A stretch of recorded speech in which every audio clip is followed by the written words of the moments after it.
महानुभावों, सम्यक दर्शन प्राप्त करने की योग्यता मनुष्य गति में 8 वर्ष की उम्र में आती है, लेकिन सम्यक दर्शन हो ही जाए जरूरी नहीं है। प्राणी के काल लब्धि आदि के निमित्त मिलने पर सम्यक दर्शन की प्राप्ति की योग्यता आती है। पंचम काल में मिथ्यात्व सहित जन्म होता है, लेकिन यहाँ पर आकर के देव शास्त्र गुरु की सत्संगति प्राप्त करके देशना लब्धि को प्राप्त करके अपने जीवन में सम्यक दर्शन प्राप्त करके सम्यक दृष्टि बन जाया करते हैं। वह सम्यक दृष्टि जीव अपने जीवन में 8 अंगों से युक्त होता है। निशंकित, निकांक्षित, निर्विचिकित्सा, अमूढ़दृष्टि, उपगुहन, स्थितीकरण, वात्सल्य और प्रभावना, इन 8 अंगों से सहित होता है।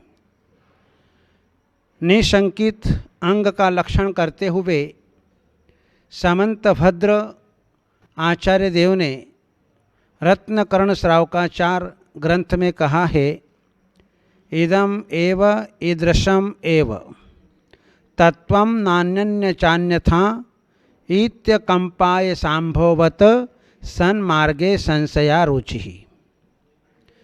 इदम एव यही है, ईदृशम एव इसी प्रकार का है, तत्वम न अन्यत तत्व अन्य नहीं है और न अन्य प्रकार से है। इति अकंपाय सांभवत, जिस प्रकार तलवार की धार पर चढ़ा हुआ पानी वह अडिग रहता है, कभी भी वह चलायमान नहीं होता है, बस इसी प्रकार से सम्यक दृष्टि जीव अपने जीवन में जिनेंद्र भगवान की वाणी पर इतनी अकाट्य श्रद्धा रखता है कि जैसा भगवान ने कहा है कि तत्व यही है, इसी प्रकार से है, अन्य प्रकार से नहीं है, उसका नाम है निशंकित अंग। सम्यक दृष्टि जीव को शंका पैदा नहीं होती है। सम्यक दृष्टि भगवान की वाणी पर अनन्य श्रद्धालु होता है। उसकी श्रद्धा को कोई भी जो है डगमगा नहीं सकता है, क्योंकि सम्यक दर्शन की ऐसी महिमा है। आज व्यक्ति आधी अधूरी बात को सुन करके शंका करने लग जाता है, लेकिन आधी अधूरी बात को सुन करके कभी भी शंका नहीं करना, क्योंकि अनर्थ का कारण बन जाती है। जैसे कि 2 भाइयों के बच्चे, या यूं कहें कि बड़े भाई के बच्चे आंगन में खेल रहे थे और इधर से जो है छोटा भाई बाहर से आ रहा था और बड़ा भाई अंदर से आ रहा था। इधर क्या हुआ कि घर आंगन में खेलने वाले बच्चे खेल रहे थे और जो है एक सांड दौड़ता दौड़ता उधर आया और इतने में जो है छोटे भाई के मुख से निकल गया, यदि मैं नहीं आता तो ये मर जाता। बस इधर ये शब्द बोला और उधर जो है बड़े भाई ने आधे शब्द सुने नहीं सुने और जो है अपने छोटे भाई के ऊपर जो है क्रोध करने लग गया, शंका करने लग गया कि ये मेरे बेटे को मारना चाहता है। इस प्रकार की शंका जो है वह अनर्थ का कारण बन जाती है। इसलिए आधी अधूरी बात को सुन करके कभी शंका नहीं करना। जब तक पूरी बात का ज्ञान न हो तो फिर कोई शंका को स्थान मिलता है। तो सम्यक दृष्टि जीव अपने जीवन में वह निशंकित होता है। निशंकित, जहाँ सम्यक दर्शन की ऐसी महिमा है कि दो देव पृथ्वी तल पर चल कर के आए और आकर के जो है उन दोनों देवों में एक तो मिथ्या दृष्टि था और एक सम्यक दृष्टि था। दोनों ही अपने अपने धर्म की परीक्षा करने के लिए निकले थे एक दूसरे की। इधर जो है जैसे ही पृथ्वी तल पर आए और पृथ्वी तल पर आते ही रास्ते में एक ऋषि दिख गए जो नाना प्रकार के जटाजुटों से युक्त था, नाना प्रकार का कूद तप कर रहा था। तो जो है सम्यक दृष्टि देव ने उसकी परीक्षा की और जो है उसको विचलित कर दिया।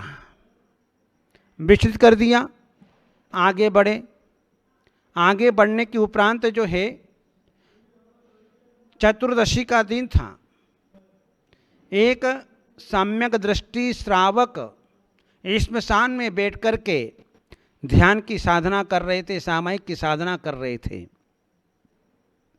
और इधर जो है सम्यक दृष्टि देव ने कहा, भाई तुम हमारे गुरु की बात तो छोड़ो, हमारे धर्म की बात तो छोड़ो, लेकिन इस श्रावक को जो है चलायमान करके देखो।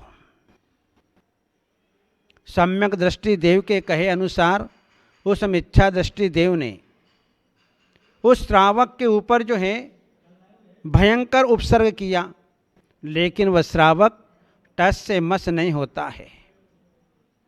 जहाँ पहले के श्रावक अष्टमी चतुर्दशी के दिन एकांत स्थानों में जाकर के सामयिक किया करते थे, ध्यान साधना किया करते थे, लेकिन आज के श्रावक जो है अपने घर में रहकर के भी सामायिक नहीं कर पाता है, ध्यान नहीं कर पाता है, आवश्यक क्रियाएं नहीं कर पाता है। लेकिन पहले के श्रावक जो हैं धर्म के प्रति इतनी आस्था, श्रद्धा, भक्ति उनके भीतर रहती थी कि वे अपनी आत्मा की विशुद्धि के लिए सामयिक आदि क्रियाएं करते थे। इधर जो है उससे कहा कि जो है तुम हमारे इस श्रावक के ऊपर ही इनको ध्यान से चलायमान करके देखो। ये बिल्कुल भी चलायमान होने वाले नहीं हैं, ये सम्यक दृष्टि श्रावक है। इधर जो है उस मिथ्या दृष्टि देव ने उस श्रावक के ऊपर जो है नाना प्रकार के उपसर्ग किए। कभी जो है बादल बरसाए, कभी जो है आँख की लपटें, तो कभी जो है नाना प्रकार के भूत प्रेत आदि बनकर के जो है उनके ऊपर उत्सर्ग किया। लेकिन वह श्रावक अपनी सामायिक से टस से मस नहीं हुआ, इतना स्थिर रहा। जब उपसर्ग से चलायमान नहीं हुआ, उस देव ने अपनी सारी माया समेट ली और माया समेटने के उपरांत जो है उस श्रावक की जो है वह सामायिक पूर्ण हुई और जो है मेरे ऊपर से उपसर्ग दूर हो गया।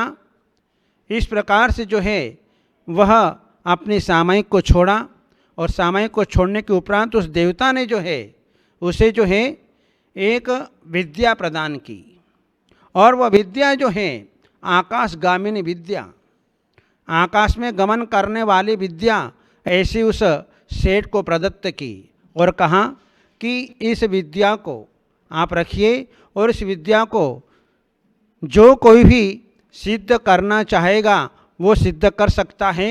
लेकिन वो विद्या जो है नमोकार मंत्र की आराधना पूर्वक, नाना प्रकार के उपवास पूर्वक और जो है जो इस सीके के ऊपर बैठ करके और नीचे जो है सारे अस्त्र शस्त्र होंगे और जो है नमोकार की साधना पूर्वक जो है वह एक एक रस्सी को जो है काटता चला जाएगा, उसको विद्या सिद्ध हो जाएगी।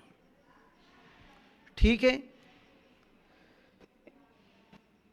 सेठ जो है वह अपने घर पर आया।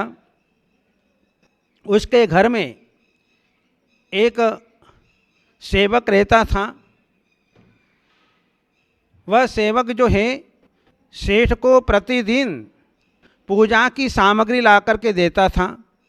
एक दिन जो है उसने अपने स्वामी से पूछ लिया कि आप जो है सामग्री लेकर के प्रतिदिन कहाँ जाते हो? तो उसने कहा कि मैं अकृत्रिम चैत्यालयों की वंदना करने के लिए सुमेरु पर्वत पर जाया करता हूँ। तो उसके मन में भाव आया और कहा कि मुझे भी अपने साथ में ले चलो।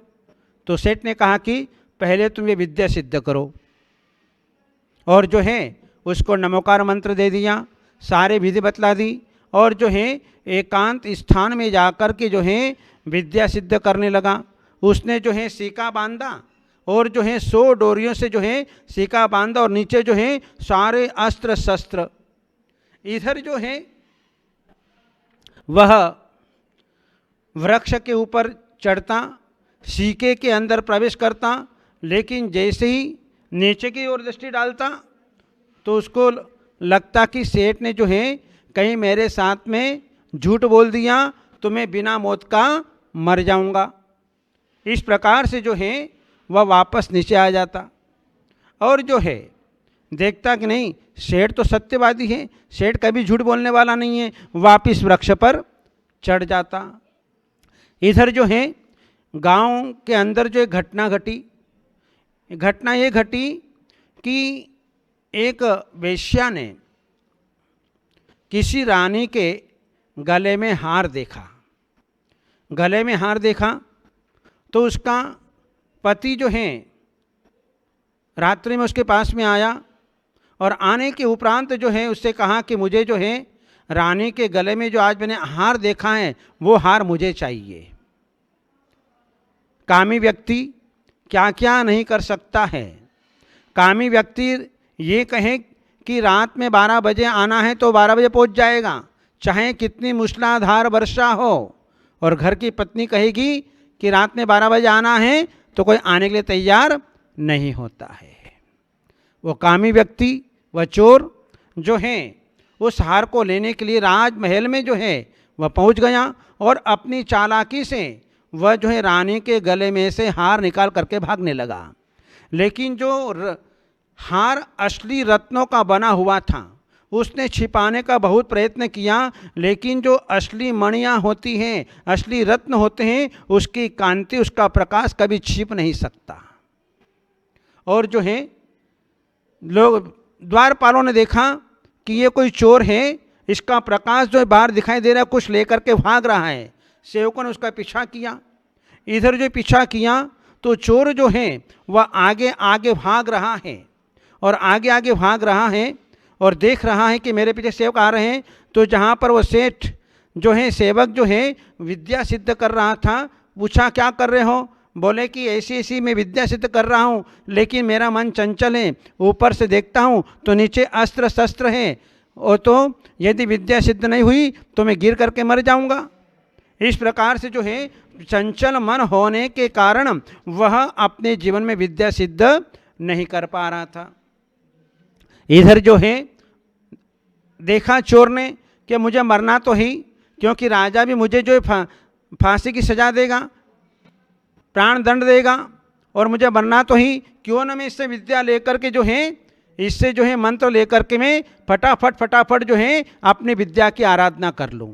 इधर जो है वो सेवक लोग आते, इतने में तो जो है वृक्ष पे चढ़ करके जो है वह नमोकार मंत्र को भी जो है पूरा याद नहीं कर पाया, और नमोकार मंत्र को याद नहीं करने के कारण जो है वह आनम तानम कछु नहीं जानम शेठ वचन परमाणम ऐसा बोल करके श्रद्धा पूर्वक जो है उसने फटाफट सारी रस्सियाँ काट दी, और रस्सियाँ काटी तो सीका गिरा सीधा जो है तलवार के ऊपर।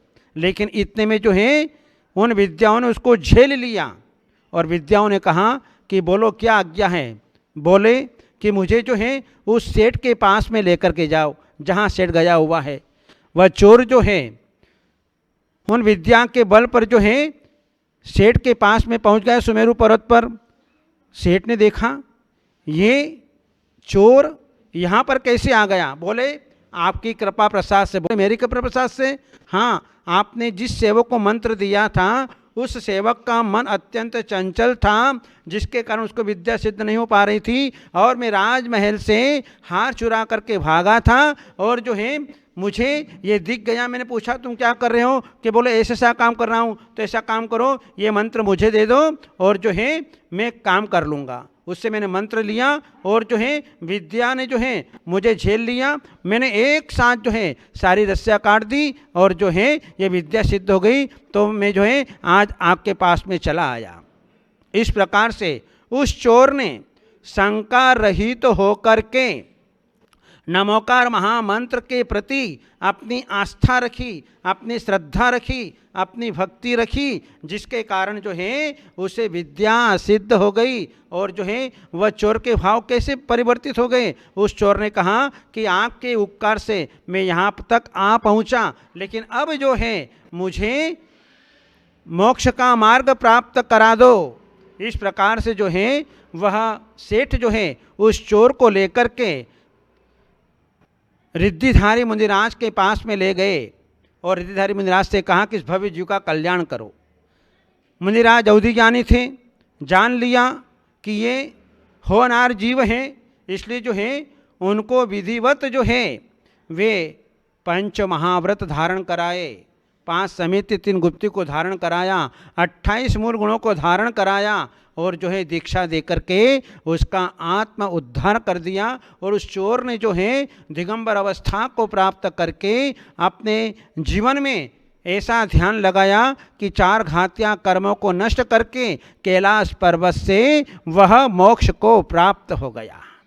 इस प्रकार से ये निशंकित अंग, जिस प्राणी के जीवन में किसी प्रकार की शंका नहीं होती है कि जिनेंद्र भगवान की जो वाणी है वह सत्य है, वह कभी भी गलत नहीं हो सकती है, ऐसी जो अकाट्य श्रद्धा होती है तो उसके जो है यह निशंकित नाम का गुण होता है। इसलिए अपने जीवन में हमें भी जो है ऐसी ही अकाट्य श्रद्धान अपने जीवन के अंदर होना चाहिए। जब यह शंका रहित निशंकित अंग हमारे जीवन में प्रकट हो जाता है तो फिर उस सम्यक दर्शन की महिमा उसके जीवन में बढ़ जाती है। और जो है सम्यक दृष्टि जीव वह दुष्कुल में जन्म नहीं लेता, विकृत विकलांग नहीं होता, अल्प आयु वाला नहीं होता है, उससे हमेशा दीर्घ आयु मिलती है। और दरिद्रता को प्राप्त नहीं होता। इस प्रकार से जो है सम्यक दृष्टि जीव अपने जीवन के अंदर जो है अच्छी अच्छी ऊंची ऊंची पर्यायों को अपने जीवन के अंदर प्राप्त करता है। ऐसे सम्यक दर्शन की महिमा है। इसलिए अपने जीवन में मर पच करके भी सम्यक दर्शन प्राप्त करो। देव शास्त्र गुरु के प्रति अपनी अकाट्य श्रद्धा रखो, जिससे हमारा अनंत संसार समाप्त हो जाए और हम जो है एक दिन मोक्ष में हमारा प्रवेश हो जाए। इन्हीं मंगलमय भावनाओं के साथ बोले गुरुदेव आचार्य श्री अजीत सर महाराज की जय।